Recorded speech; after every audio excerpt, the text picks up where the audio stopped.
Uh, Janae, if you just want to start us off with an opening statement about being in the Super Regionals, and then we'll take some questions.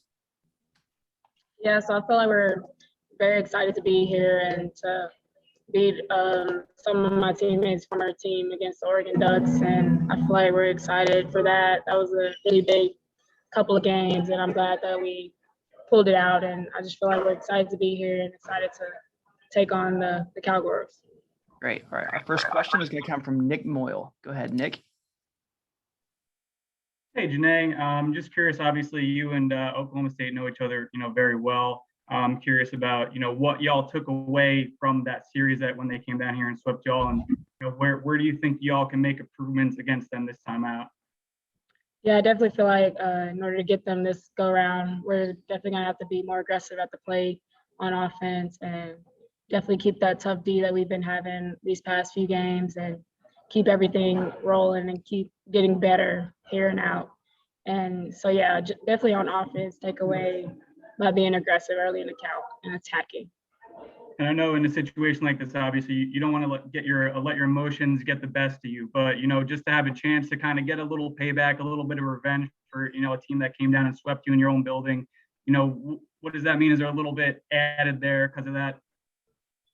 Yeah, I definitely feel like there's more motivation behind that, simply because they have taken the last 4 games from us. And I feel like it's going to be really hard for them to beat us 6 times in a row. So I feel like we're definitely excited to go at them and come out with a win in this Super Regional. Thanks, Nick. All right, we have another question here from Danny Davis. Go ahead, Danny. Janae, when you think about 2 years ago and going to Alabama and getting this close and not being able to make it, how much does that, do you all talk about that at all? Have you tried to flip the page, or is that kind of serving as motivation during this postseason? Yeah, I definitely feel like we always talk about it and look back on what it was like in that Super Regional and how we were almost there to making it to the World Series. And it definitely adds motivation to this series simply because we do know OSU a lot better than we did Alabama, and since we play them in conference all the time. So I feel like it's definitely going to be a big motivation for us to come out with a win in this series.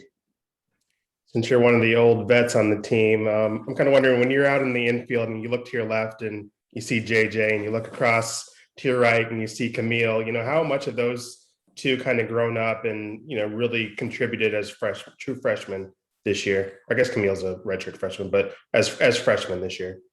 Yeah, they definitely improved over these past few months and stepped up big for us in big moments.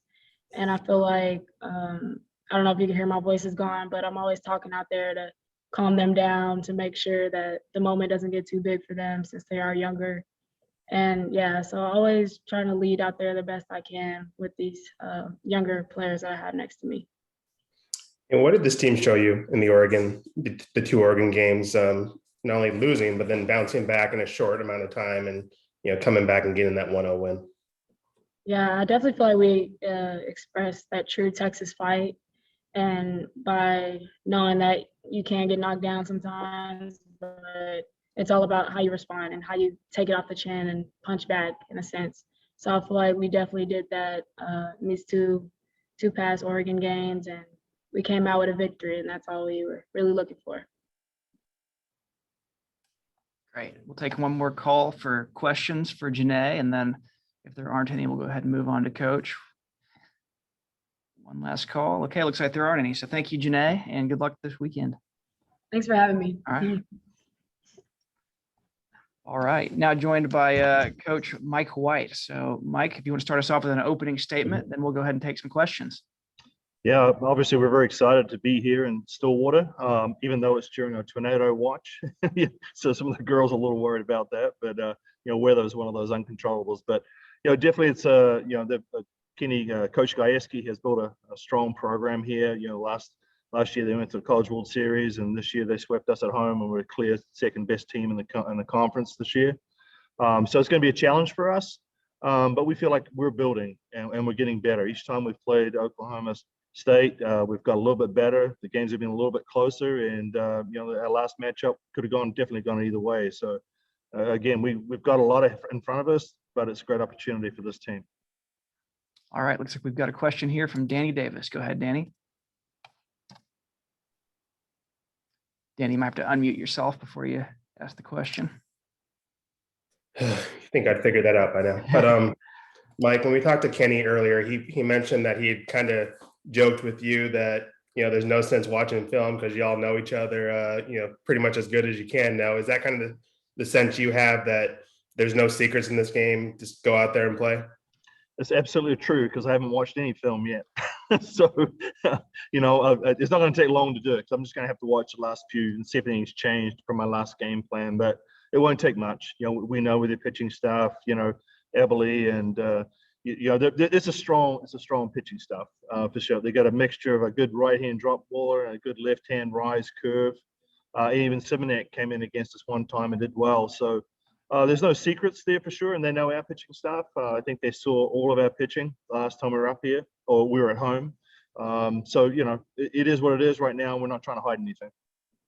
When you guys last played each other, you'd already moved Taylor to the outfield. I'm kind of wondering, what was the genesis behind that move? I'm assuming it's just you have Mary at catcher and you didn't want Taylor's bat on the bench.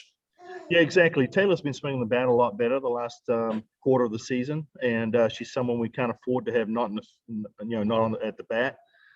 So just trying to find room for her, and then also Colleen was struggling a little bit defensively at first base, so just trying to get JJ's bat in there and have her there defensively. So it's just a mix of trying to get the people that are playing the best right now on the field. Great. Our next question will come from Nick Moyle. Go ahead, Nick. Yeah, Mike, I'm curious because obviously y'all didn't get a chance to be in this tournament last year. Nobody did. And, there's no telling, how far y'all would have gone. But do you just have, I guess, maybe a greater appreciation for being able to be here and being able to make it this far after what y'all have gone through for the last year and a half? Oh, there's no doubt about that.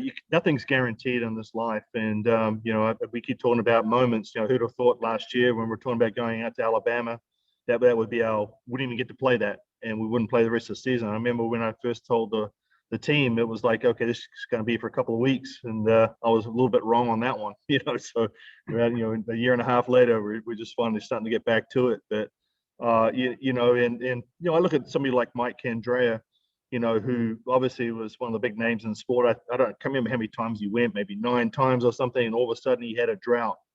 And you just never know when that time's going to happen, where it's hard to get back. And, I think the level of play throughout the country and the sport is making it a little bit tougher to get back. And you just got to keep staying ahead of the competition.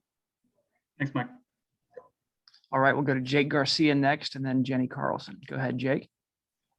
Mike, when you reflect on those 2 Oregon games, is your message going forward, hey, we got through that adversity and we can pretty much get through anything, just given the caliber of the opponent and the fact that it was such a late night?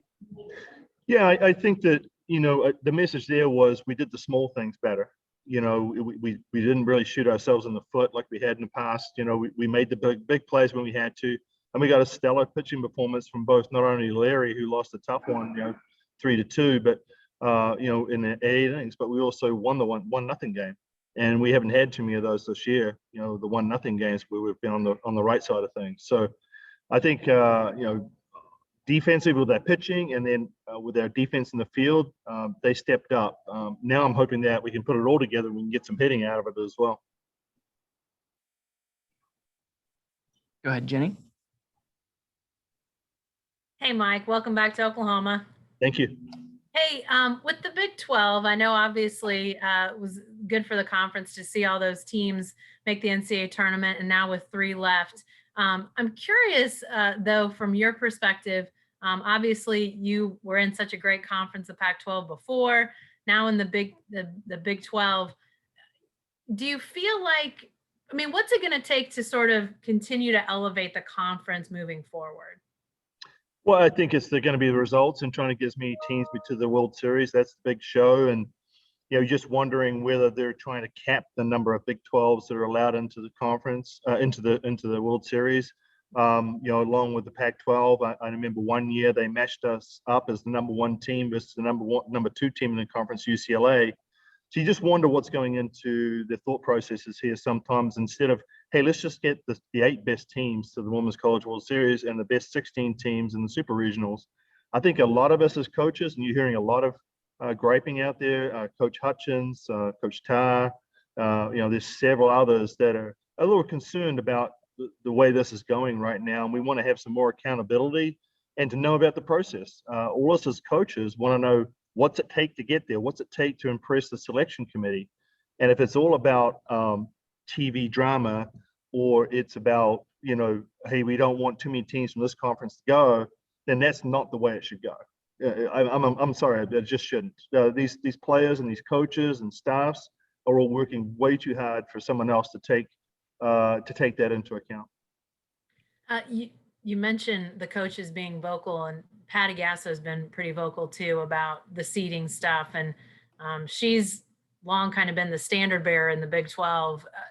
You now being in the conference, saw her from outside the conference. What's impressed you about her, aside from, like you say, being one of those voices that is sort of saying, what the heck's going on here with the seating situation? What's impressed you about Patty?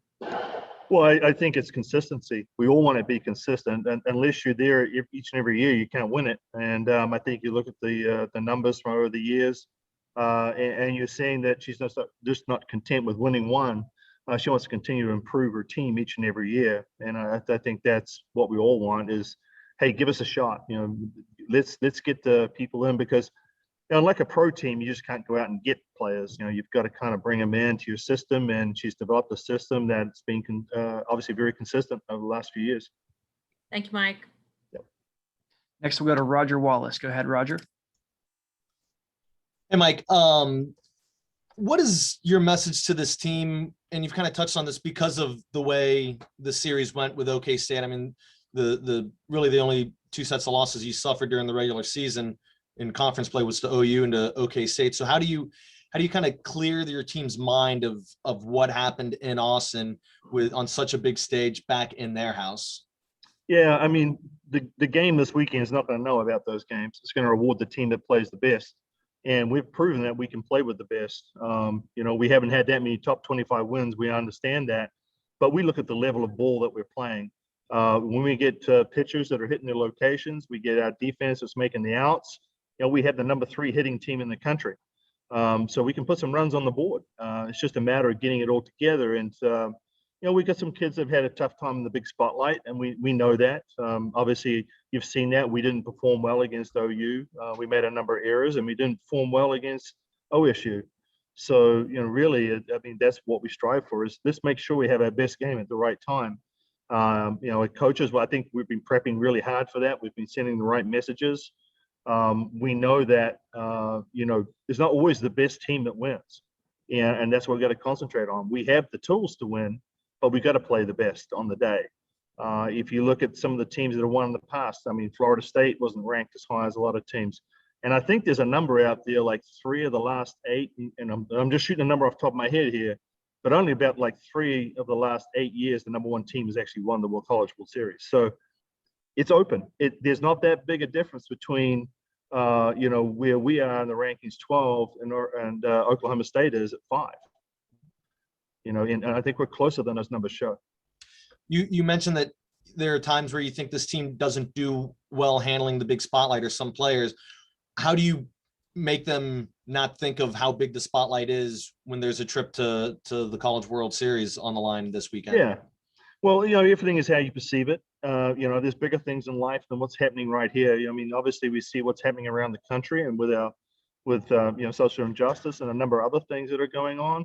There's a lot bigger things. COVID, for example, how many people have lost jobs and loved ones and everything else. And so really it's just to enjoy the moment and just keep reaching, keep trying to get better.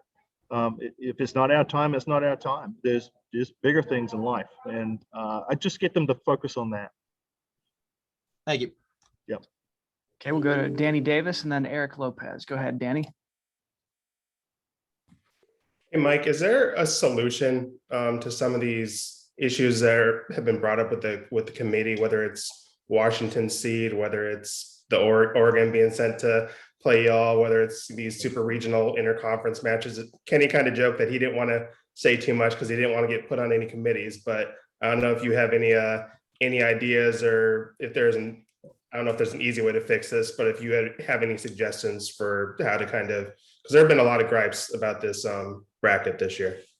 Well, I know what Kenny's talking about committees, because I'm on the rules committee and I'm on the head coaches committee. So I've got myself in the thick of it. And, I think what we have to do is take a book, and I haven't paid enough attention to baseball. I mean, how does baseball feel, their head coaches feel about their seating and the way things are going? And if coaches feel like it's somewhat fair, then why are we not modeling what they're doing? There's a precedent out there. Now, if they're totally up in arms and they're griping about it, then everyone needs to revamp the systems. But I do not know enough about the baseball system, but I think that would be a good place to start, because obviously the most similar to what we have. So really, I think, as you said, something, and as I said, something needs to be done to kind of find out maybe a little more openness about how it's done. I mean, we can go right back to the fact when Minnesota was 50-3 and didn't make the top 16, and because they didn't play a high enough seeded schedule. And there's been a number of these things going on. And like I said, when Oregon played UCLA and they were 1-2 and they matched up in the super regional, that should never happen between one of the top 2 or 3 conferences in the country. We just want some clarity onto how these decisions are being made, so maybe we can do something different in our scheduling and the way we do things as coaches. All right, go ahead, Eric Lopez. Coach, just kind of expand on that. I mean,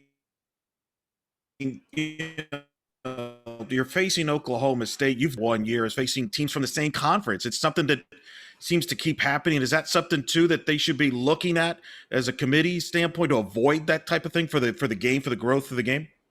Well, I mean, again, I don't know what goes on. I mean, and trust me, I appreciate everything the committee does. I mean, I know it's extremely difficult.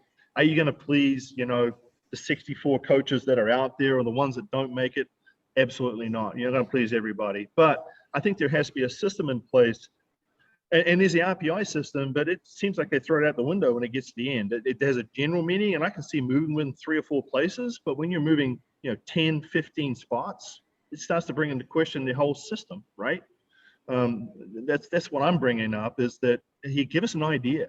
And I really think that it should be about finding the best 16 teams, best 8 teams, and go from there. It shouldn't be about, we got too many Pac-12 teams, or we got too many SEC teams, or we've got too many Big 12, whatever it may be, Big 10 even, I mean, Big 10 didn't even have a team in the top 16, right?